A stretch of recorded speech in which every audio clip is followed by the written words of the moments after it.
अच्छा ये बताओ, बांसुरी कैसा बोलती है? मीठा, खट्टा, कड़वा, कैसा? और आप कैसे बोलते हैं? आप तो बिल्कुल ऐसे बोलते हैं कि डंडा मार रहे हैं। इसलिए ऐसे बोला करो, किसी को बुरा ना लगे। सच बोलना चाहिए, पर सच कड़वा वाला नहीं। कैसा वाला? मीठा वाला। लोग कहते हैं ना सच कड़वा होता है, नहीं, सच कड़वा होता है माना कि, पर सच मीठा भी होता है।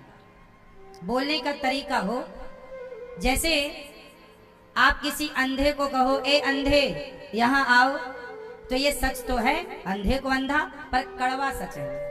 अंधे को अंधा कहा और आपने मीठा कहा, कैसे होगा? सूरदास जी यहां आइए, तो यही सच क्या हो गया? मीठा हो गया। मैया, ओ मैया, यही सब घड़ी कर लोगी मेरी माँ, तकिया चादर रजाई सुन लो।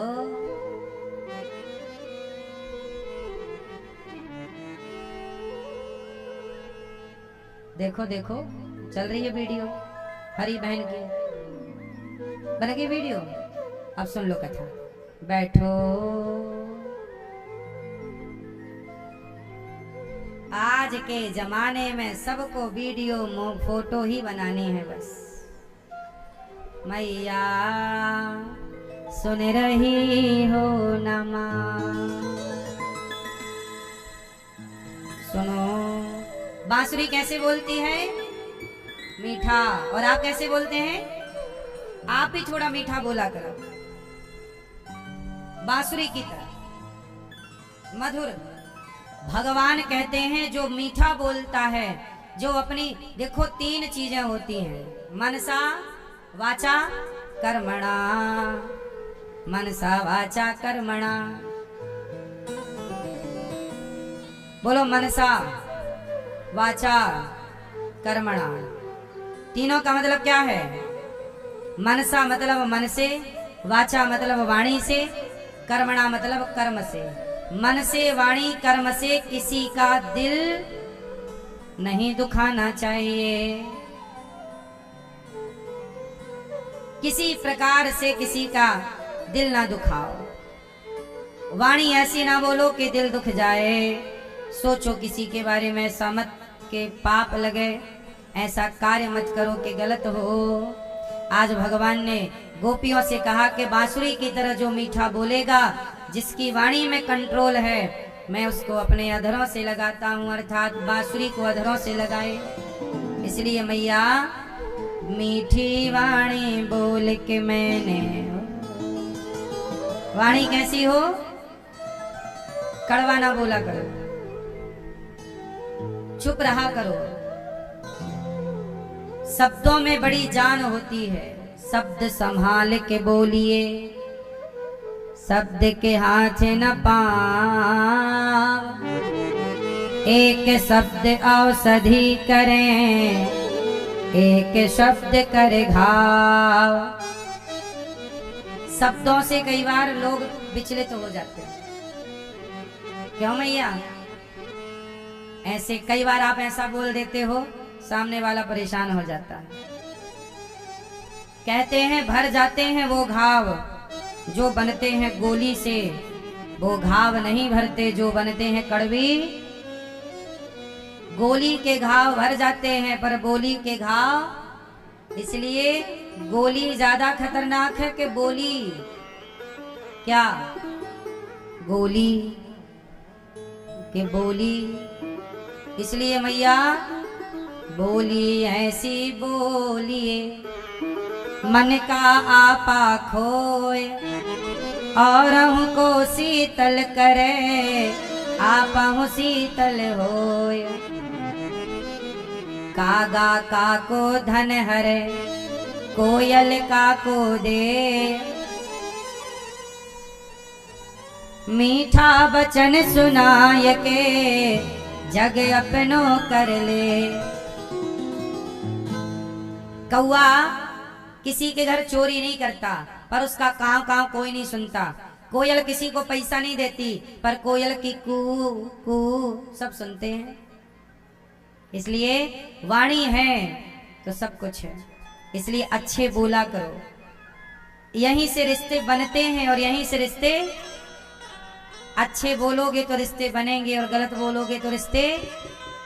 मैया सो रही हो नमा, झपकी ले रही है माँ, और कब से सो रही है माँ, हमने कहा अब है।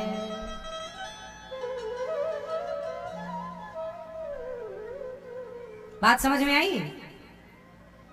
आज भगवान ने गोपियों को बुलाया, आओ निशम्य गीतम तदिनंग वर्धनम ब्रजश्रियः कृष्ण गृहीत मानसा, आजग्मुरन्योन्यमलक्षितोद्यमा सयत्र कांतो जविलोल कुंडला, दुहन्त्योभिययो काश्चित् दोहम हित्वा समुत्सुका।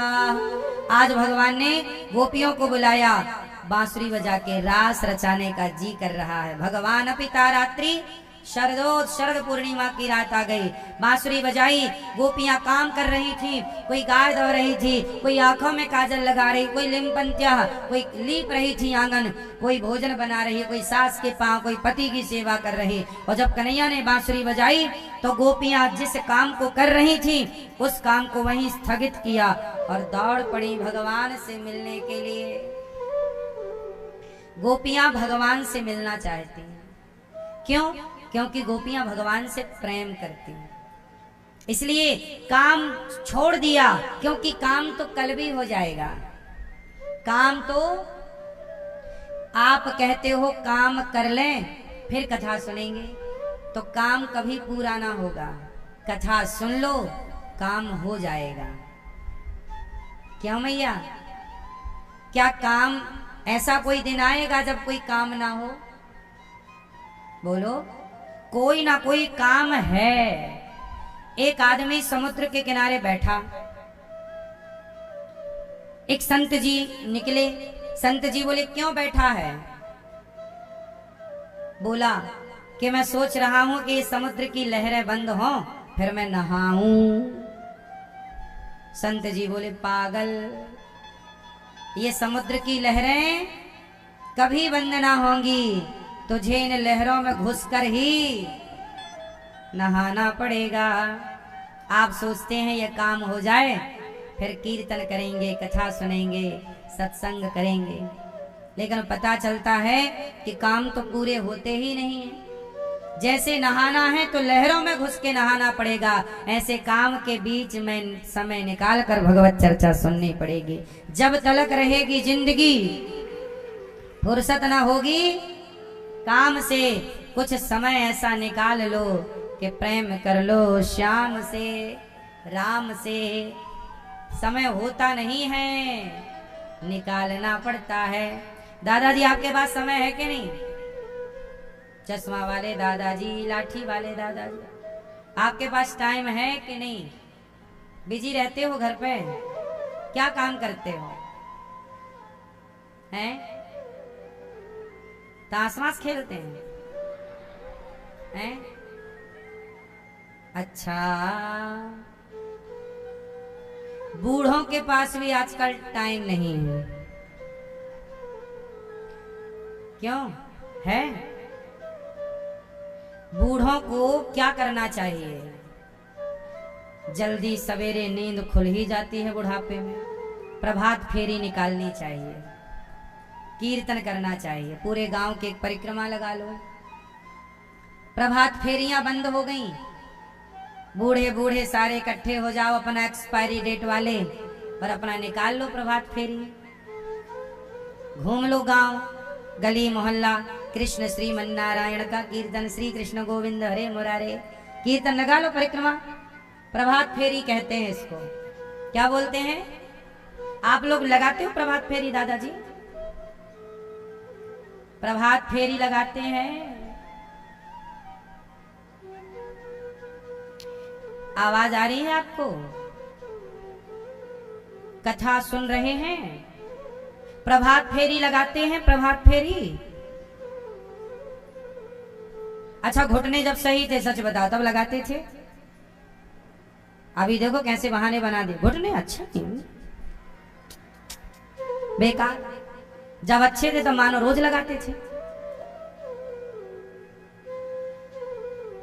बहाना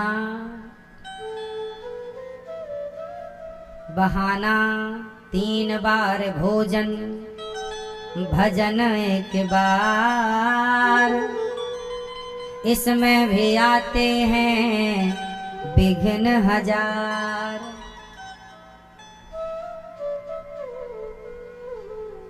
मैया प्रभात फेरी सवेरे कीर्तन करो, जल्दी जाग कर श्री कृष्ण गोविंद हरे, झांझ मजीरा ले लो, नहीं है तो ताली, श्री कृष्ण गोविंद हरे मुरारे, हे नाथ नारायण वासुदेव, कीर्तन करो।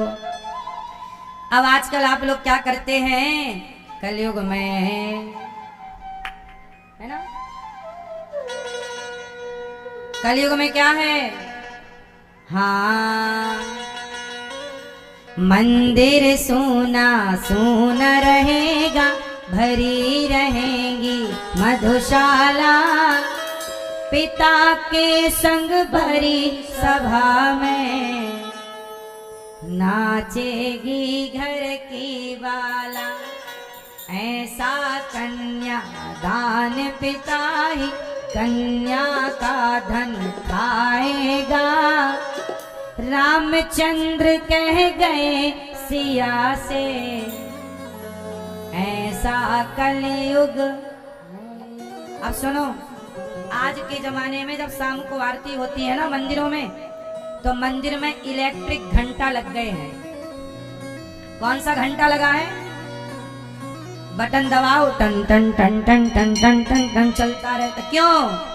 क्योंकि आजकल शाम के वक्त कोई मंदिर जाने वाला और घंटा बजाने वाला, जनसंख्या बढ़ रही है, पर घंटा बजाने वालों की, मंदिर में जाके आरती में सम्मिलित होने वालों की संख्या,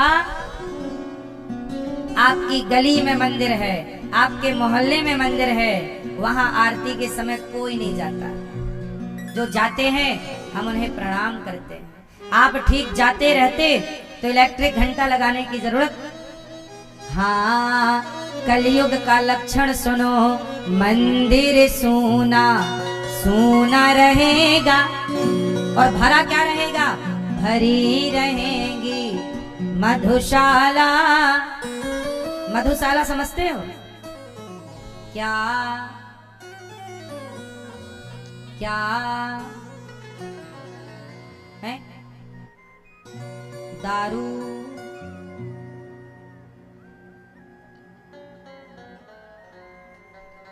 दारू वाला आया, घर से दारू निकाल। दारू वाला नहीं आता सर, दारू, अब वो दारू निकाल के देता। मंदिर सोना सोना रहेगा और भरी रहेंगी। शराब की दुकान में शाम को भीड़ लग जाती है और मंदिर में कोई नहीं है घंटा बजाने वाला। मंदिर सोना सोना रहेगा, भरी रहेंगी पिता के संग भरी सभा में, नाचेगी घर की बाला। ऐसा कन्या दान पिता ही कन्या का धन खाएगा। रामचंद्र कह गए सिया से, ऐसा कलयुग आएगा। सुनो सिया, कलयुग में काला धन और काले मन होंगे। चोर उचक्के नगर सेठ और प्रभु भक्त निर्धन होंगे। जो होगा लोभी और भोगी, वह जोगी कहलाएगा। रामचंद्र कह गए ऐसा कलयुग आएगा मैया। इसलिए भगवान के लिए काम जरूरी है, काम ना छोड़ो, पर काम बहुत जरूरी है। पर क्या भगवान से जरूरी है? जो आदमी, अच्छा सुना, मुर्दे को देखा आप लोगों के? नहीं, मुर्दा। अच्छा ये बताओ, मुर्दे को भी मरने के पहले काम था या नहीं? काम करने गया था और निपट गया। बोलो हाँ, मुर्दे को भी मरने से पहले ढेर काम थे कि नहीं? बेचारे के पास मरने का भी टाइम नहीं था, लेकिन फिर भी मर गया। इसलिए कहता हूं मेरी मां, काम जरूरी है, बहुत जरूरी है। बेटा बेटी का ब्याह कर दो, बेटा बेटी अपने सेल्फ डिपेंड हो जाए, फिर धीरे धीरे आप घर परिवार से धीरे धीरे मन हटाओ, भगवान में लगाओ, इसी से भलाई है। उलझे उलझे ना मर जाना, है ना? मुर्दा कितनी अच्छी सीख देता है। मुर्दा पड़ा है, किसी से कुछ नहीं कहता, चुपचाप पड़ा है। मानो वो मुर्दा ये कहता कि भाई क्यों इतना परेशान होते हो, देखो जैसे मैं सो गया तुम भी सो जाओगे, इसलिए शांति से सुकून से उस परमात्मा को याद जरूर कर लेना जिसने तुम्हें बोलने के चलने के लायक बनाया है। वरना देखो मैं तो पड़ा हूं, ना बोल सकता हूं ना चल सकता हूं। अच्छा, मुर्दे के ऊपर पैसे भी फेंके जाते हैं, आपके यहाँ फेंके जाते हैं कि नहीं? बोलो हाँ या ना मैया, फेंके जाते हैं आपके यहाँ मुर्दे के ऊपर पैसा? क्यों फेंके जाते हैं आप बताओ? हैं?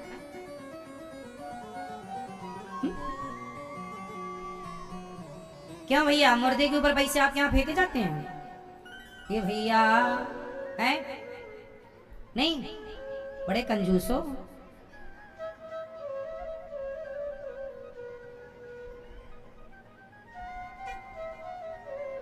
मुर्दे के ऊपर भी पैसे बरसाए जाते हैं। कितने लोगों के यहाँ ये परंपरा है? हाथ उठाओ। सुनो, मुर्दे के ऊपर पैसे क्यों बरसाए जाते हैं? इसका कारण क्या है, जरा सुनिएगा। इसका कारण है कि मुर्दे के ऊपर पैसे बरसाकर जमाने को बताया जाता है, देखो जब तक ये जिंदा था पैसा पैसा करता, पैसे के लिए भाई से लड़ता, पैसे के लिए पत्नी से लड़ता, पैसे के लिए परिवार से, पिता से लड़ता। आज ये मर गया, इसके ऊपर पैसे बरस रहे हैं, तेरी हिम्मत है तो उठा। एक भी रुपए छाती पे पड़ा हुआ उठा नहीं सकते, और उसी पैसे के लिए रिश्ते बिगाड़ लेते हैं, जिंदगी बर्बाद कर लेते हैं। इसलिए पैसा कमाओ, अच्छी बात है, पर पैसे के लिए रिश्ते ना बिगाड़ो। पैसा रिश्तों से बड़ा नहीं है, ये बात मुर्दे के ऊपर पैसा बरसा के सिखाई जाती, ये मैसेज है। बोलो हाँ, सही है। आज सच बताओ, लोग पैसे को महत्व दे रहे हैं कि रिश्ते को? आज किसको महत्व है? आज पैसा को लोग महत्व देते हैं और रिश्ते को महत्व नहीं देते। जबकि सनातन कहता है सबसे बड़ा क्या है? राम जी ने भाई के रिश्ते के लिए अयोध्या का सिंहासन छोड़ दिया, रिश्ता के लिए। आज रिश्ते के लिए कहां कोई छोड़ता है? पैसा बड़ी चीज ना हो, रिश्ता बड़ा है। अच्छा, एक चीज और बरसाते हैं मुर्दे के साथ, लाई या मुरमुरा या मखाने या बतासा। इन चारों में कोई एक चीज आपके यहाँ बरसाई जाती होगी मुर्दे के ऊपर। क्या बरसाते हैं आपके यहाँ? क्या बरसाते हैं? मखाने, कहीं बतासा, कहीं लाई, कहीं मुरमुरा। सही है। क्यों बरसाते हैं? क्योंकि ये चारों का स्वभाव एक सा है। लाई भी फूली होती है, मखाना भी फूला होता है, बतासा भी फूला होता है, और मुरमुरा भी फूला होता है। और ये जो मुर्दा पड़ा है, ये भी जब तक जिंदा था तो फूला फूला घूमता था, मैं ये मैं वो, मुझे नहीं जानते मैं। अब ऐसे ही पिचक गया, जैसे मुरमुरा पिचक गया, जैसे बतासा पिचक गया, जैसे मखाना पिचक गया। तुम भी कब तक फूले फूले घूमोगे? लाई की तरफ पिचक जाओगे, बतासे को दबा दो चूरा हो जाता है, मखाने को दबाओ तो चूरा हो जाता है। कब तक अकड़ है साहब? इसलिए ये सब मैसेज हैं कि ज्यादा घमंड में ना रहो, वरना मुट्ठी भर राख सबको बन जाना है, आज नहीं कल। ज्यादा घमंड में नहीं रहे। इसलिए जो समय है अच्छे कामों में लगाओ और प्रेम से भगवान का चिंतन करो, भगवान की खूब सेवा करो, नाम जपो, काम करो, पैसे कमाओ, भगवान को याद रखो। अच्छा एक बात बताओ, कर्म बड़ा है कि धर्म बड़ा है? कर्म ही पूजा है, ऐसा लोगों से आपने सुना होगा। बताओ आप लोग किसे बड़ा मानते हैं? भाई आप कर्म कि धर्म, क्या बड़ा मानते हैं? सब चुप रहो, हम जिनसे पूछेंगे वो जवाब देंगे। भैया बताओ आप किसे बड़ा मानते हैं? कर्म धर्म में चुनना है, बड़ा किसे मानते हैं? कर्म बड़ा या धर्म बड़ा? क्या बड़ा? धर्म बड़ा। चश्मा वाले भैया आप किसे बड़ा मानते हैं, कर्म बड़ा कि धर्म बड़ा आपके लिए? और भैया बगल वाले कर्म। ये भैया पीछे वाले बताएंगे, भगवा शर्ट वाले, कुर्ता वाले, आपके हिसाब से क्या बड़ा, कर्म कि धर्म? जोर से बगल वाले मूछ वाले भैया, क्या? कर्म। दादाजी बताएंगे हमारे, बताओ क्या बड़ा? कर्म। बगल वाले दादाजी कुर्ता वाले, क्या बड़ा? कर्म बड़ा। कर्म कह रहे हैं, कर्म बड़ा। पीली मैया क्या बड़ा? कर्म। मैया क्या बड़ा? एक बोल दो, मैया। जितनी देर में हंसी इतनी बार में तो 4 बार भूल जाता। आप बताओ क्या बड़ा? कर्म। मूछ वाले दाढ़ी वाले भैया हैं, चश्मा वाले, चलो अब ध्यान से सुनो,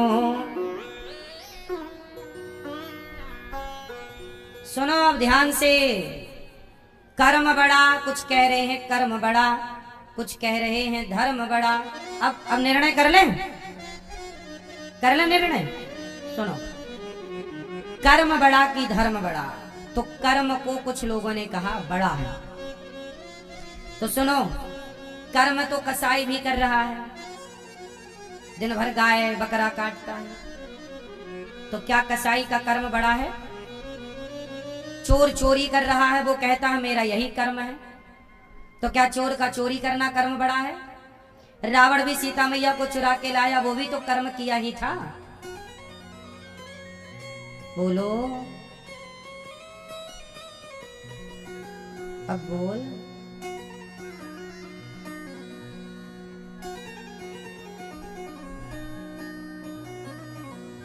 कर्म बड़ा है तो कसाई गाय काट रहा है, वो भी बड़ा है। इसका मतलब है कि कर्म बड़ा नहीं है। कौन बड़ा है? जो धर्म के साथ किया गया। जो कर्म 2 तरह के होते हैं, एक कर्म वो है जिस कर्म में धर्म नहीं है। जैसे कसाई का कर्म तो है, पर कसाई के कर्म में धर्म, क्या किसी को काट देना धर्म है? क्या चोरी कर लेना धर्म है? तो कर्म तो है चोर का, पर क्या नहीं है? उसके कर्म में धर्म नहीं है। अच्छा, राम के कर्म में धर्म था कि नहीं? राम का हर कर्म किससे डूबा था? धर्म से। इसलिए कर्म श्रेष्ठ तब बनेगा जब धर्म युक्त कर्म किया जाए। यदि आपके कर्म में धर्म नहीं है तो आपका कर्म बड़ा नहीं हो सकता। इसलिए केवल ये कह देना कि कर्म ही पूजा है, कर्म ही बड़ा है, ये ज्ञान ट्रकों के पीछे लिखा रहता है। कर्म ही पूजा है। कर्म पूजा उनके लिए है जो आधा ज्ञान रखते हैं। कर्म बड़ा वो कहते हैं जिनके पास ज्ञान है पर आधा है। पूरा ज्ञान ये है कि वह कर्म श्रेष्ठ है जैसे कर्म में क्या हो? क्या रावण का सीता माँ को चुराना ये कर्म, क्या ये धर्म था? उत्तर दो। इसलिए भैया कौन सा कर्म श्रेष्ठ होगा? जिस कर्म में धर्म युक्त कर्म करोगे तो वो कर्म आपको पुण्य देगा। यदि धर्महीन कर्म कर दिए तो वह कर्म आपको पापी बना देगा। कर्म से पापी होता है और कर्म से पुण्यात्मा होता है। यदि आपके कर्म में धर्म है तो आपका वह कर्म आपको पुण्य देगा, क्योंकि धर्म युक्त कर्म है। और धर्म को हटा के कर्म करोगे तो वही कर्म आपको पापी बना देगा। इसलिए है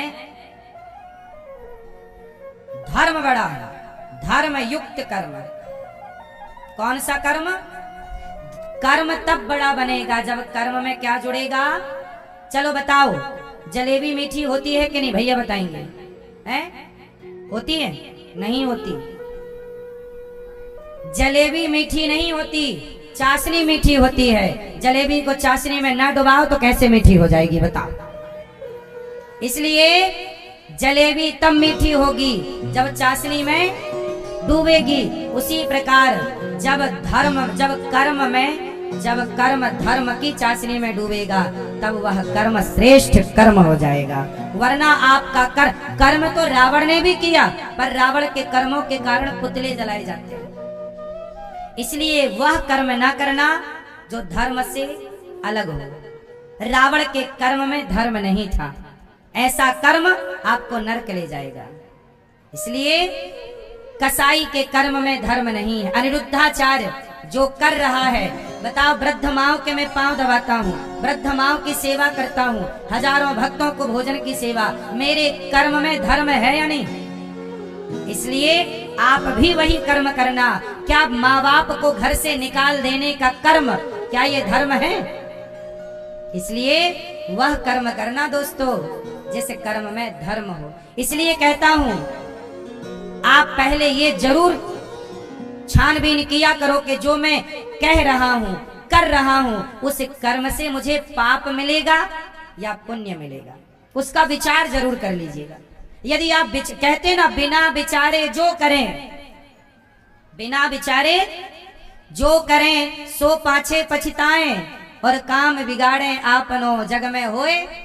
इसलिए समझदार लोग बिना विचारे कोई भी कार्य, इसलिए हर कार्य को विचार करना चाहिए। इसलिए धर्म से गोपियां अपना सारा कर्म छोड़कर भगवान की शरण में आई। क्या कहा? प्रभु हम आ गई सब छोड़कर। भगवान ने कहा देखो आ गई हो, अब जाओ। भगवान ने क्या कहा? अब जाओ। पहले बुलाते हैं कन्हैया आओ आओ, और अब कह रहे हैं जाओ। भगवान कह रहे हैं दुहसीलो दुर्भगो वृद्धो जड़ो रोग्य धनो पीवा। सुनो, पति कैसा, यहाँ हम नहीं कह रहे हैं, हम नहीं कह रहे हैं, भगवान कह रहे हैं। क्या कह रहे हैं गोपियों को? कि पति कैसा भी हो, पति कैसा भी हो, अंधा हो, लंगड़ा हो, बहरा हो, काना हो, पर पत्नी के लिए पति क्या है? भगवान। अच्छा, और पत्नी कैसी भी हो, पति के लिए उसकी पत्नी देवी है। इसलिए पति पत्नी का त्याग ना करे और पत्नी पति का त्याग ना करे। शादी के पहले जितना देखना है वो देख लो, अच्छे से निर्णय ले लो। विवाह के पहले सारे विकल्प हैं, पर विवाह के बाद कोई भी सनातन में विकल्प, ये डिवोर्स, ये तलाक, ये सनातन नहीं है। आज लोग मनमाना आचरण कर रहे हैं, तलाक ले रहे हैं, दूर हो रहे, डिवोर्स ले रहे हैं। ये सनातन की परंपरा नहीं है। अब कल मेरे से एक भैया ने प्रश्न कर लिया कि महाराज जी, अब पति मारता हो, पत्नी को परेशान करता हो, बहुत प्रताड़ना देता हो, तो पत्नी को क्या करना चाहिए? अच्छा बताओ मैया, यदि आप माना कि किसी का पति बुरा है, मारता है, गलत बात बोलता है, गलत व्यवहार करता है, बहुत सताता है, तो पत्नी को क्या करना चाहिए? मैं ये बता दो हमें। क्या पति की बात अत्याचार सहती रहे कि तलाक दे दें ऐसे आदमी को? आप बताओ जरा, मुझे समझाओ। तलाक दे दें? नहीं, चश्मा वाली मैया, तलाक दे दें कि नहीं दें? आप मैया नहीं समझे, समझाने से समझा तो काहे कि अच्छी बात। माना कि नहीं समझा, फिर भी मारे, डांटे, प्रताड़ित करे, परेशान करे, पत्नी को अत्याचार करे, तब पत्नी को क्या करना चाहिए? समझा लिया 100 बार, नहीं मान रहा है, पत्नी को मार रहा है, उसको परेशान कर रहा है, अब फिर पत्नी को क्या करना चाहिए? पीली मैया हैं? क्या बोलती मैया हैं? ये मैया गुलाबी मैया कुछ कह रही, हाँ बोलो। हैं? हाँ नहीं समझ रहा, समझाने नहीं, फिर क्या करें? छोड़ देना चाहिए, मैया कह रही है छोड़ देना चाहिए। मैया, ये मैया क्या कह रही है हमारी सोफे वाली मैया, क्या करना चाहिए ऐसे पति को जो बड़ा दुष्ट है? आप बताओ मेरी माँ, क्या करना चाहिए? छोड़ देना चाहिए? नहीं छोड़ना चाहिए। तो सहते रहे उसके लात मुंह से अत्याचार, सहते रहें। मैया कह रही है सहते रहो। पुराने ख्यालों की आज वाली तो ड्रम में पैक कर देती तुरंत।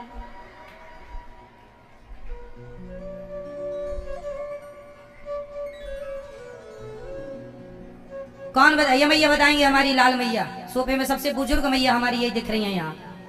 ये मैया, मैया क्या करना चाहिए ऐसे आदमी को जो अत्याचारी हो, दुष्ट हो, पत्नी को सता रहा है, मार रहा है, डांट रहा है, और समझाए पे समझ नहीं रहा है? मैया बताएंगी निर्णय दो, बूढ़ों का निर्णय भगवान का होगा। मैया बताओ क्या करना चाहिए? ऐसे आदमी को तलाक दे दें कि ना दें? नहीं, मैया भी पुरानी है, पुराने ख्याल वाली। बगल वाली मैया से पूछो, चलो क्या करना चाहिए? माँ बाप के पास चले जाना चाहिए, और माँ बाप भी मर चुके हो तो चलो हम उत्तर दे दें। सुनो, इसके लिए आपको शास्त्रों का थोड़ा सा अध्ययन करना चाहिए। क्या अध्ययन है? को ना कहो को सुख दुख कर। आप बताओ क्या करना चाहिए? छोड़ देना चाहिए कि रहना चाहिए साथ में जो दुष्ट आदमी है? बताओ। छोड़ देना चाहिए, ये निर्णय छोड़ देना चाहिए। ये मैया कह रही नहीं छोड़ना चाहिए, ये बहन कह रही है छोड़ना चाहिए। देखो जमाने जमाने का, जो 1999 के पहली वाली मैया है वो कह रही नहीं छोड़ना चाहिए, और जो 2000 के बाद वाले हैं सब कह रहे छोड़ देना चाहिए। सदी बदल गई तो विचारधारा बदल गई। 1999 तक अलग विचारधारा थी, 2000 से अलग विचारधारा। क्या बोलती तू? अब हम सुना रहे हैं, सुनो। आप लोगों ने अपना निर्णय दे दिया, अब दास अनिरुद्ध की बात सुनो। मैं अपनी बात बोल ही नहीं रहा, मैं अपनी नहीं बोल रहा हूं। शास्त्र क्या कह रहे हैं पक्ष सुनो। शास्त्र कहते हैं को ना कहो को सुख दुख कर दाता, निज कृत कर्म भोग सब भ्राता। को ना कहो को सुख दुख कर दा। भैया पुरुषों से भी पूछ ले, महिलाओं से पूछा, पुरुषों से भी पूछे, भैया क्या करना चाहिए? पति बहुत मार रहा है पत्नी को, क्या करें? तलाक दे दें कि ना दें?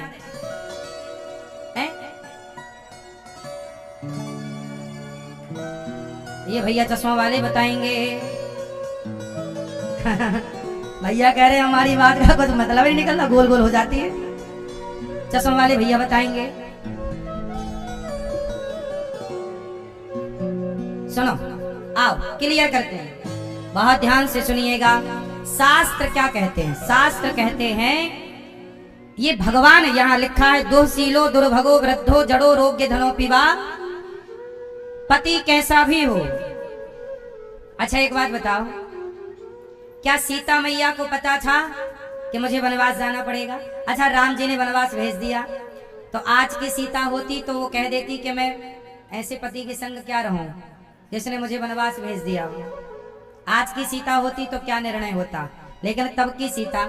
अच्छा सुनो, इसकी एक बात सुनाता हूं। एक बार सीता मैया जंगल में लकड़ी काट रही थी, ये उस समय की बात है। मैंने सीता के वनवास की कथा कल सुना दिया है विस्तार से, एक एक डाउट क्लियर कर दिए हैं कल की कथा में, बीते हुए कल। सीता मैया एक दिन जंगल में गई तो वहां वन देवी मिल गई, एक देवी मिल गई। तो उन देवी ने, ये बात वाल्मीकि रामायण में लिखी है, ध्यान से सुनिएगा। उन्होंने कहा कि सीता ऐसा करो, तुम अपने पति को छोड़ दो, राम को छोड़ दो, क्योंकि उन्होंने तुम्हारे साथ देखो कितना अत्याचार किया, किसी के कहने से तुम्हें वनवास भेज दिया।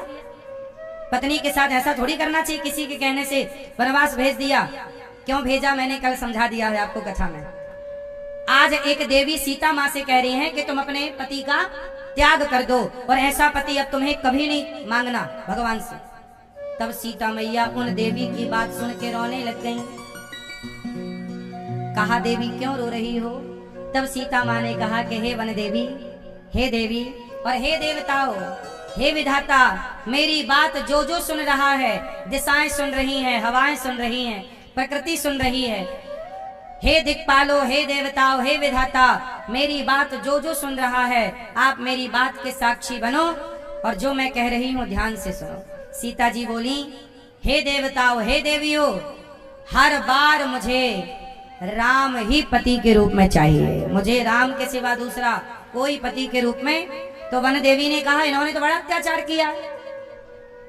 सीता मैया ने कहा नहीं, उन्होंने मेरे साथ अत्याचार नहीं किया, उन्होंने एक राज धर्म का पालन किया है, राजा होने के धर्म का पालन किया है। मैं जानती हूँ कि राम मेरे से कितना प्रेम करते हैं। मेरे लिए रावण से लड़ गए, रावण की लंका जला दी। कोई और होता तो इतने बड़े व्यक्ति से पंगा ना लेता, दूसरा ब्याह कर लेता, पर राम जी ने मुझे नहीं छोड़ा। मेरे ना रहने पर यज्ञ किया तो दूसरा ब्याह नहीं किया, सोने की सीता बना करके बगल में बिठाया और यज्ञ पूरा कर लिया। ऐसे पति राम को मैं प्रणाम करती हूँ। इसका मतलब ये है। तो वन देवी ने कहा कि तुम्हें फिर इतना दुख मिल रहा है, तुम देखो ना लकड़ी काट रही हो, जंगल में हो, राजकुमारी हो, महारानी हो, इतना कष्ट पा रही हो, पति ने इतना कष्ट दिया। तब सीता मैया ने कहा नहीं, ये कष्ट मुझे राम ने नहीं दिया, ये मेरे भाग्य का है, ये मेरे। यदि आपको कोई दुख दे रहा है, चाहे पति दे, चाहे पत्नी दे, चाहे पुत्र दे, चाहे पिता दे, चाहे दुनिया दे, वह दुख क्यों देता है? मेरा अपना ही कोई कर्म होता है। जैसे भीष्म पितामह को बाणों की सैया मिली तो भीष्म पितामह को इतना कष्ट हुआ क्योंकि भीष्म पितामह ने एक सांप को कांटों के ढेर में फेंक दिया था, और सांप को कांटों के ढेर में फेंका तो कांटे चुभ गए और सांप मर गया। तो भीष्म पितामह को भी बाणों की सैया में लेटना पड़ा। बोलो हाँ, ये धरती में जो व्यक्ति दुख पाता है वो किसी ना किसी जन्म के अपने ही कर्मों का दुख पाता है। और ऐसा लगता है कि पति दुख दे रहा है, ऐसा लगता है पत्नी दुख दे रही है। इसलिए चलो आज पति दुख दे रहा है और आपने उस दुख देने वाले पति को छोड़ दिया, दूसरे से ब्याह कर लिया, तो जो आपके भाग्य का दुख था वो तो कहीं भी जाओ मिलना ही है। दशरथ जी के भाग्य का दुख दशरथ जी को मिला के नहीं? बोलो, पिता दशरथ जी राम के लिए तड़प तड़प के मरे के नहीं? बोलो मेरी माँ, आपके भाग्य का सुख आपको मिलेगा और आपके भाग्य का दुख आपको मिलेगा। आप कहीं भी जाओ भाग कर, ईश्वर की अदालत से कहां भागोगे? सीता मैया बोली कि ये जो मैं दुख उठा रही हूं ये मेरा ही दुख है। सीता मैया से गलती हो गई थी बचपन में, कहो तो सुना दूं गलती, जिसकी सजा सीता मैया को वनवास जाके पूरा करना पड़ा। कहो तो सुनाए, सुनाऊं?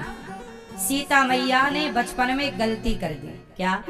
एक बार क्या हुआ, सीता मैया एक बगीचे में खेलने के लिए गई, वहां पे तोती और तोता बैठे। ये बात ना पद्म पुराण में लिखी है, यूं ही नहीं बोल रहा हूं मैं, लिखी हुई बातें हैं शास्त्रों में। एक तोती तोता तोती राम की बात कह रही थी, राम जी का ब्याह सीता जी से होगा। अब ये बात सीता जी ने सुनी, उस समय सीता कुंवारी है, मतलब ब्याह नहीं हुआ। सीता जी गई और तोती को पकड़ करके ले आई। अब तोती चिल्ला रही है, सीता छोड़ दो छोड़ दो। पिंजरे में बंद कर दिया। कहने लग गई सीता मैया तू हमें कथा सुनाया कर, हम तुझे अच्छा अच्छा खाने को दिया करेंगे, सोने का पिंजरा रखेंगे। तोती बोली कि मैं गर्भवती हूँ, मुझे मेरे पति के साथ रहना, मतलब तोते के साथ, मुझे आकाश में उड़ना है, मेरी आजादी ना छीनो सीता। सीता मैया नहीं मानी और तोती को पिंजरे में डाल दिया, अपने कमरे में ले गई। अब तोता रोज आए, खिड़की पर बैठे और तोती उससे बात करे, बोले हमें आजाद होना है, हमें पिंजरे में नहीं रहना। तोती बोली कि अब मैं मर जाऊंगी, अब मैं आजादी नहीं है ना, मर जाऊंगी। सीता मैया से बोली, तोती बोली सीता मैं मर जाऊंगी, मैं गर्भवती हूँ, मैं तुम्हें वचन देती हूँ कि रोज तुम्हारे यहीं पर खिड़की पे आके बैठूंगी, रोज तुम्हें कथा सुनाऊंगी, तुम मुझे छोड़ दो। सीता मैया नहीं छोड़ी और वो धीरे से एक दिन तोती मर गई। और जब तोती मरी तो तोती के तोते ने कहा, सीता जाओ हम तुम्हें बद्दुआएं देते हैं, जाओ हम तुम्हें शाप देते हैं कि जैसे तुमने हमारी पत्नी को हमसे गर्भावस्था में दूर कर दिया, जब आप गर्भवती होंगी ना सीता जी, तो आपके पति भी आपको अपने से दूर कर देंगे और जिम्मेदार मैं बनूंगा। वही तोता अगले जन्म में धोबी बन करके पैदा हुआ, जिसके कहने से सीता मैया का वनवास। सीता मैया ये बात जानती है कि मेरे से गलती हुई है। समझदार व्यक्ति, सुनो, मूर्ख व्यक्ति कहता है कि तुमने दुख दिया, तुमने दुख दिया, तुमने दुख दिया, तुमने। मूर्ख व्यक्ति दूसरों को दोषी मानता है, पर समझदार व्यक्ति कहता नहीं, ये मेरे ही अपने कर्मों का फल है जो मुझे मिल रहा है। रो करके काटो या। इसलिए पति जैसा है, पत्नी जैसी है, उसके संग निभाना चाहिए, यही धर्म है। क्योंकि चलो भाग जाओ, जो आपके भाग्य का दुख है वो तो मिलना है, कहीं भी जाओ। कहां जाओगे भाग कर? ईश्वर से कहां भागोगे? बोलो मेरी मां। राम के भाग्य का दुख था तो राजा बनते बनते राम वनवास चले गए। राजा बनते बनते राम, अब दुख था तो राजा कैसे बन जाते? दुख था तो राजा कैसे बनते? जब राम के भाग्य, राम, अच्छा राम वनवास क्यों गए? जानते हो क्यों गए? क्यों गए? क्यों गए मेरी मां? राम जी वनवास इसलिए गए क्योंकि नारद जी ने शाप दिया था भगवान को। एक बार नारद जी का मन हुआ ब्याह करने का, तो भगवान विष्णु से बोले कि आप अपना वाला रूप हमें दे दो। तो भगवान ने अपना बंदर वाला रूप नारद जी को दे दिया और नारद जी हो गए बंदर और विश्व मोहिनी से करने गए ब्याह। तो विश्व मोहिनी ने इनको माला नहीं पहनाया नारद जी को, वो माला पहना दिया। भगवान प्रकट हो गए तो माला भगवान को। नारद जी बोले मुझे बंदर बना दिए, आग बबूला हो गए, जाओ जैसे मैं पत्नी के लिए तड़प रहा हूं आपको भी तड़पना पड़ेगा, भले आप भगवान हैं। जैसे आपने मुझे बंदर बनाया आपको भी बंदरों की आवश्यकता पड़ेगी। ये नारद जी ने, नारद श्राप दीन एक बारा, नारद जी ने शाप दिया था। तो वो भक्त का शाप जो मिला उसे चरितार्थ करना तो पड़ेगा ना भगवान को भी। तो भगवान भी अपने कर्मों का फल भोगने आए हैं, इसलिए धरती में हम आए हैं ना अपने अपने कर्मों का फल। कोई सुखी है, हाँ, एक धनवान है, एक कंगाल है, क्या बताएं।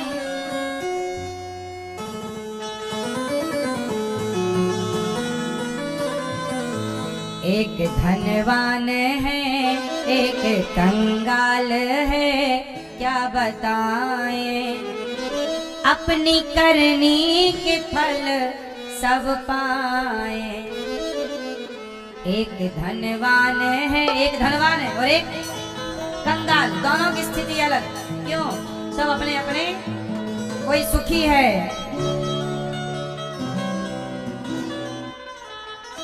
एक महलों में रहती है रानी, एक कुटिया की कहती कहानी। एक महलों में रानी है और उसी महलों में रानी की दासी है जो झाड़ू देती फिरे, पोछा देती फिरे, क्या बताएं। एक रानी है और एक झाड़ू पोछा कर रही है। ये सब अपने अपने। झाड़ू देती फिरे, पोछा देती फिरे, क्या बताएं। अपने कर्मों का फल सब पाए। एक मखमल के गद्दे में सोता, एक सड़कों पे व्यक्ति है रोता। भीख मांगत फिरे, आंसू पोंछत फिरे, क्या बताएं। अपने कर्मों का फल सब पाए। तो क्या समाधान निकला? पति जैसा हो, पत्नी जैसी हो, उसके संग निभाना ही धर्म है। तलाक देना, चलो यहाँ के दुख से शायद आपको ऐसा लगे छुटकारा मिल जाए, लेकिन ईश्वर के विधान का जो दुख है वो तो अवश्यमेव भोक्तव्यम। जहां जाओगे वहां भोगना है, तो एक जगह ही भोगना है, क्योंकि जो मिल रहा है वो आपके कर्मों का दंड है, अच्छा या बुरा। तो बताओ, पति को कैसा भी हो छोड़े कि नहीं, पत्नी कैसी भी हो छोड़े कि नहीं, निभाओ। धर्म यही कहता है। और आज का संविधान कहता है कि जरूरत नहीं है, आप छोड़ सकते हैं। संविधान कहता है छोड़ दो, धर्म कहता है मत छोड़ो। अब आपको जिसकी बात माननी है, आप दोनों के लिए आजाद हैं। हमने दोनों बातें कह दी, बोलो हाँ या ना। एक्चुअली क्या है संविधान और धर्म? अच्छा सुनो, आप लोग संविधान जानते हैं थोड़ा सा कि नहीं? सुनो, एक संविधान की बात बताता हूं।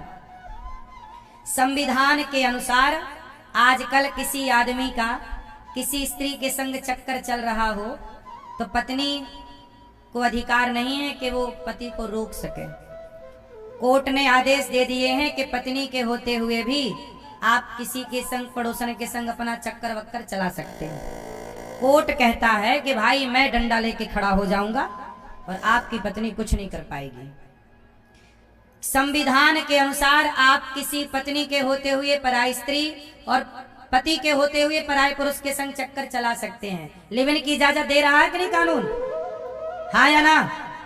जोर से सुनो, संविधान आपको चरित्रहीन होने की इजाजत देता है लिव इन के रूप में, पर धर्म आपको कभी भी ये इजाजत नहीं देता कि आप अपनी पत्नी को धोखा दें या अपने पति को धोखा दें। अब दोनों आपके सामने है। अब आपको ये देखना है कि धर्म से चलना है कि संविधान से। धर्म से चलोगे तो चरित्रवान होगे, संविधान से चलोगे तो चरित्रहीन हो जाओगे, क्योंकि चरित्रहीन बनाने का ही कॉन्सेप्ट संविधान में है। बोलो हाँ या ना? भाई संविधान इजाजत देता है कि समलैंगिकता में आप रह सकते हैं। बोलो हाँ, लड़के लड़के ब्याह कर लो, लड़की लड़की ब्याह कर ले, पर धर्म इजाजत? बोलो। अब आपको डिसाइड करना है कि जीवन संविधान से चलाना है कि धर्म से। इसलिए कहता हूं धर्मो रक्षति रक्षिता। राम किससे चले? जोर से। इसलिए आप भी धर्म से चलिए। किससे चलिए? धर्म से।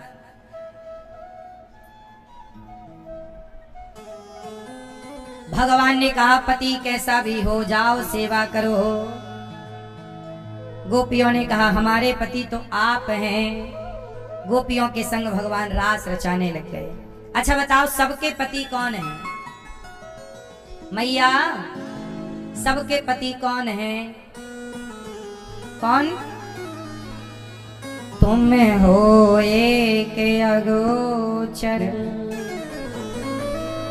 सबके प्राण पति। सबके पति भगवान है, इसलिए भगवान से ही संबंध रखना। गोपियों ने भगवान के संग दिव्य रास रचाए। अच्छा, ये रास का मतलब क्या है? तुम करो तो रास लीला, हम करें तो कैरेक्टर ढीला। क्यों भैया, रास का मतलब क्या है? रास का मतलब कैरेक्टर ढीला से है या नहीं? रास का कैरेक्टर ढीला से, रास लीला का लेना देना कैरेक्टर ढीला से है या नहीं? जोर से, जोर से है। रास लीला क्या है? अरे जीवात्मा और परमात्मा का मिलन, भक्त और भगवान के मिलन का नाम रास है। उस रास में शंकर जी भी आए, पर गोपी बन करके आए। गोपी मतलब स्त्री नहीं, गोपी एक भाव है जिसने अपने सारी इच्छाओं को समाप्त करके प्रभु को पाने की एक इच्छा जिसकी बची हो, जो भगवान के सिवा किसी को ना चाहता हो या चाहती हो, वो गोपी की श्रेणी में आती है या आता है। तो गोपियां भगवान से मिल रही हैं और भगवान जितनी गोपियां उतने कृष्ण बन करके उन गोपियों के संग रास रचा रहे। और बॉलीवुड कह रहा कि ये रास लीला मतलब कैरेक्टर ढीला। भगवान कृष्ण की लीला को कैरेक्टर ढीला से बॉलीवुड जोड़ता है। और आप लोग ने हंस करके मजाक उड़ा दिया। किसका मजाक उड़ाते हो? हंसते हो ना? किस पे हंसते हो? भगवान पर। इसलिए आप लोगों के अंदर ये ठूंस दिया बॉलीवुड ने कि रासलीला मतलब कैरेक्टर ढीला। आप लोग कहीं भी बात करते हो, तुम करो तो रासलीला, हम करें तो कैरेक्टर ढीला। ये सेंटेंस गलत है, कहीं को कहीं से नहीं जोड़ देना चाहिए। रासलीला एक भक्त और भगवान की पवित्र लीला है, और कैरेक्टर ढीला तो ढीला है जिसका है। तो ढीला वाले लीला से क्या जोड़ रहे हैं अपने आप को? वो लीला है, ये ढीला है। वो भगवान है, वो परमात्मा है, तुम भोग विलासी हो। और तुम अपने आप को भगवान से क्यों जोड़ रहे हो?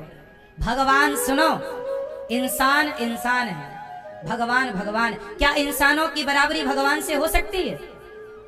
उत्तर दो। ईश्वर सिंधु है, हम बिंदु हैं। वो परमात्मा सर्वशक्तिमान है, हम अल्प हैं। इसलिए रासलीला का मतलब है, रासलीला किसे कहते हैं? गोपियों के संग रास हुआ। रास मतलब क्या हुआ? जितनी गोपियां उतने। अच्छा, जब रास रचाए भगवान, तब भगवान की उम्र क्या थी? जब कृष्ण गोपियों के संग रास रचाए, तब भगवान कृष्ण की आयु क्या थी? आंसर दो। क्या? 8 वर्ष। अब सामान्य दृष्टि से सोच के देखिए, क्या 8 साल के बच्चे के अंदर कोई भोग विलास की कामना जागती है? कोई वासना जागती है? 8 साल का बच्चा कहीं का भी हो, दुनिया के किसी कोने का, 8 साल की लड़की या 8 साल का लड़का निश्चल होता, उसे कोई पता नहीं। बोलो हाँ या ना? कृष्ण भी उस समय 8 वर्ष के थे। यदि आयु के हिसाब से भी देखा जाए तो रासलीला में कोई वासना का लेना देना नहीं था, ये पवित्र मिलन था। लेकिन लोगों ने अपने मूर्ख बुद्धि के कारण इसे किससे जोड़ा? कैरेक्टर ढीला से। और आज समाज में ये मैसेज चला गया कि रासलीला मतलब वही नाचना कूदना समझते हैं लोग। रासलीला क्या है? जब राम वनवास, अब सुनो और डीप पे सुनो, जब राम जी वनवास गए तो राम जी बहुत सारे साधु संतों की कुटिया पे नहीं जा सके। तब संतों ने कहा, प्रभु आप उनके यहाँ गए, क्या हमारी भक्ति में कोई कमी है? क्या हमारे त्याग तपस्या में कोई कमी है?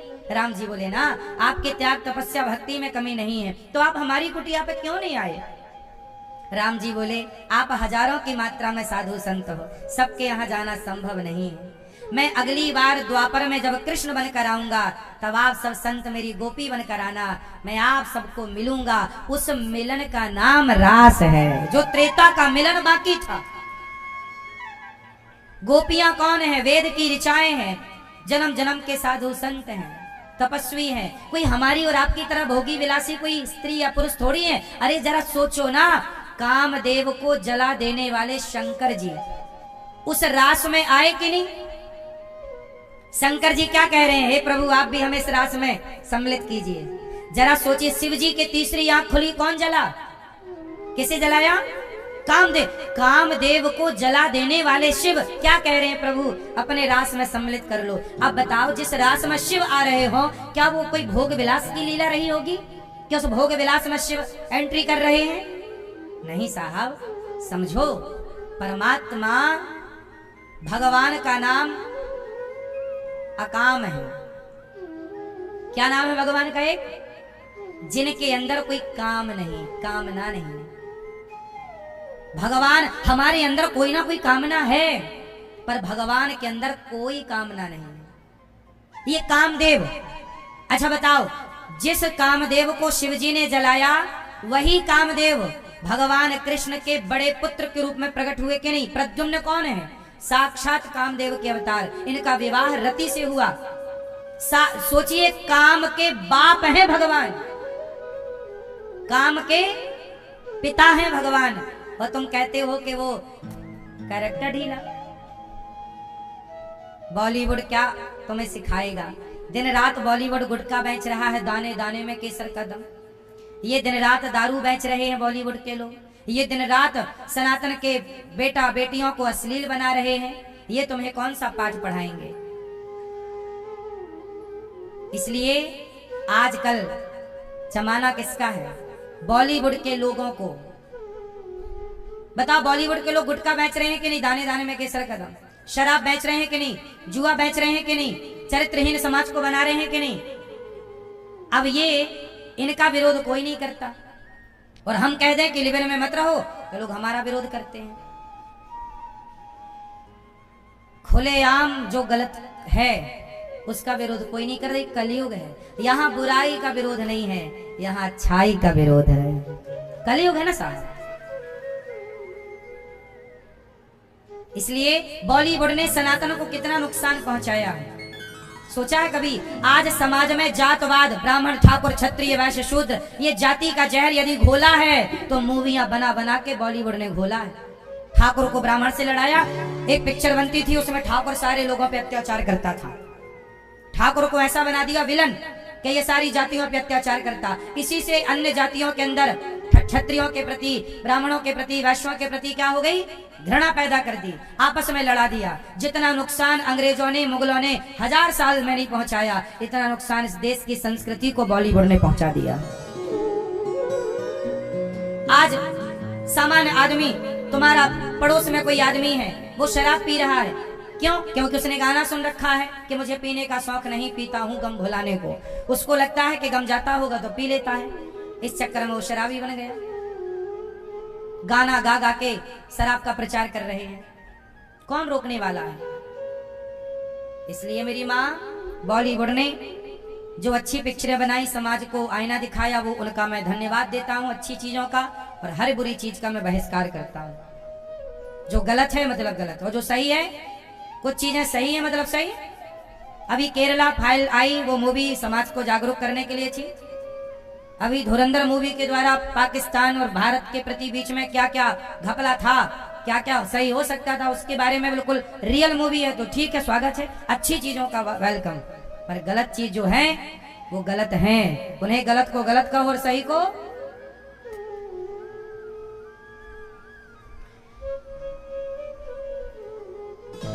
बलात्कार करना किसने सिखाया? बॉलीवुड ने। गाने बने, तू हाँ कर या ना कर, तू है मेरी किरण, चाहे तू हाँ कर या ना कर, मैं तो तुझे पकड़ूंगा। उसके हाँ ना से कोई मतलब नहीं है। ये बताओ, ये मूर्खता है या नहीं? क्यों भैया? आपकी बेटी ना कर रही है, नहीं नहीं मैं तेरे संग नहीं चलूंगी, नहीं तू ना कर भले, तू हाँ कर भले, मैं तो पकड़ूंगा तुझे। ये कोई बात हुई? बोलो भाई, घुस रहा है कुछ के नहीं घुस रहा है? नहीं घुस रहा है। ये बॉलीवुड ने बलात्कार करना सिखाया। पुरानी मूवियों में देखना बलात्कार के सीन होते थे, बोलो हाँ। उनको देख देख के टपोरी भी सोचा कैसे मैं भी करूं, उसने भी चालू कर दिया। क्या जरूरत थी इन सीनों की? बलात्कार होते हुए क्यों दिखाना है? वही चीजें समाज ने ग्रहण कर ली। याद रखना, दुनिया अच्छाई ग्रहण कम करती है, बुराई जल्दी और ज्यादा ग्रहण करती है। इसलिए बुराई को दूर रखना चाहिए समाज से, अच्छाई को परोसते रहना चाहिए। आगे आप समझदार होंगे। भगवान ने गोपियों के संग दिव्य रास रचा करके गोपियों को आह्लादित किया। गोपियों के संग भगवान रास से अंतर्धान हो गए, अभिमान आ गया कि मैं बड़ी सुंदर हूँ। तब गोपियों ने गोपी गीत गाया, और जब गोपी गीत गाई जयति तेदिकम जन्मना ब्रजा, तब भगवान गोपियों के मध्य में प्रकट हुए और दिव्य महारास रचाकर गोपियों को आनंदित किया। इसके बाद सुदर्शन शंखचूड़ नाम के दैत्य पर कृपा की, अरिष्टासुर पर कृपा की, केसी व्योमासुर को मारा, अक्रूर जी लेने आए भगवान को लेकर के। वृंदावन से भगवान मथुरा गए 10.5 साल की आयु में। गोपियां रोने लगी, आपके बिना कैसे रहेंगे? भगवान बोले 2 दिन में मैं आ जाऊंगा, कह करके चले गए। मथुरा गए तो मथुरा में भगवान ने धोबी पर कृपा की, सुदामा नाम के माली दर्जी पर कृपा की। कुब्जा चंदन लेके जा रही थी, भगवान बोले सुंदरी हमें लगा दो। कुब्जा ने भगवान को चंदन लगाया। भगवान ने कहा तुमने हमें चंदन दिया है, अब हम भी तुम्हें कुछ देंगे। बोले तुम कुरूपणी हो, तुम रूपवान नहीं हो, कुबड़ निकली है, तुमने हमें चंदन लगा के सुंदर बनाया, हम भी तुम्हें सुंदर बनाएंगे। और उस कुब्जा की कुबड़ ठीक कर दी। कुरूपवान कुब्जा पर को भगवान ने स्वरूपवान कुब्जा बना दिया। बोलिए भक्त वत्सल भगवान की। अच्छा एक बात बताओ, भगवान इतना सा लेते हैं, सुदामा जी से कितना लिया भगवान ने? 1 मुट्ठी। और इतना सा लेकर इतना दिया कि नहीं? जोर से। इसका मतलब है कि भगवान की लेनगी इतनी है और देनगी। इसलिए कहता हूं आप अपनी हैसियत से दो, भगवान अपनी हैसियत से देंगे। इसलिए कहता हूं देना शुरू कीजिए। गौरी गोपाल आश्रम में हमारी वृद्ध माएं रहती हैं, 315 वृद्ध माएं। दूर दूर से लोग दर्शन करने आते हैं, सब माओ को देखने आते हैं। यहाँ की सेवाएं, यहाँ के मैनेजमेंट, यहाँ की व्यवस्थाओं को देखने आते हैं। आपसे मेरी इतनी सी विनती है कि जो गौरी गोपाल आश्रम में वृद्धमाएं रहती हैं, आप भी इन माओं का सहारा जरूर बने।